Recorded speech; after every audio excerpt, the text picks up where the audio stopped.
Eh bien, comme d'habitude, je trouve Magis magique. Parce que d'abord, il y a le patron, il y a papa. Et papa, il est formidable.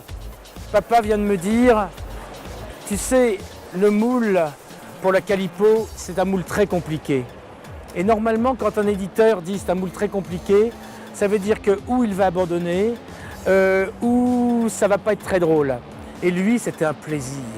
Il a dit, tu vas voir, c'est très compliqué.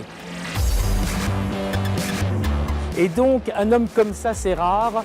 Et c'est ce genre d'homme qui ne s'intéresse pas au marketing, pas à la publicité, pas à la vénalité, simplement au rêve, à l'invention, à la technologie, qui fait le monde futur, avec les valeurs dont on a besoin. Donc, Magis, c'est avant tout papa. Et pourquoi on est tous là? Tous les plus grands créateurs, je ne parle pas de moi, je parle de Constantin, Ron, tout le monde, c'est parce que Magis, c'est magique. Je ne peux pas vous parler de mon travail avec Magis, non pas que ça soit confidentiel, c'est que ce n'est jamais du travail, c'est toujours du plaisir. Dans la mesure où je suis vénitien, ils habitent à côté de Venise, et après on ne parle pas beaucoup, on ne travaille pas beaucoup, par contre on va déjeuner et boire d'excellents vins. Mais donc un des produits, c'est celui-là, le Big Wheel, qui paraît pas mal, hein. Ça paraît un joli produit, mais avant tout, c'est pas simplement un joli produit, c'est surtout une très bonne table qui est à son juste prix.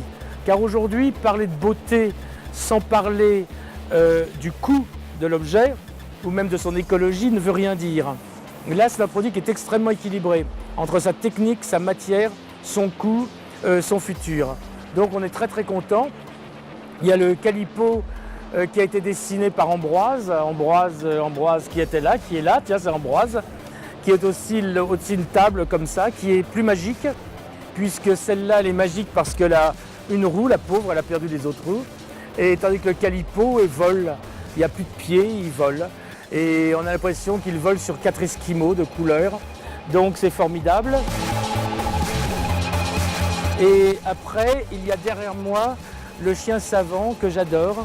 Le chien savant, c'est pas mon idée, j'aurais aimé.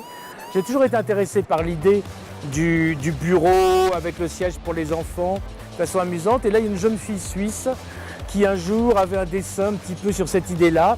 On a beaucoup travaillé dessus et donc je crois que l'intérêt du chien savant, c'est que ça peut amener les enfants à avoir envie d'aller travailler. Et comme notre seule destination sur Terre est de travailler sur nous-mêmes, sur la civilisation, sur tout, et bien que les enfants commencent tôt, tant mieux. Et s'ils commencent avec leur chien préféré, tant mieux. Et merci papa. Merci papa.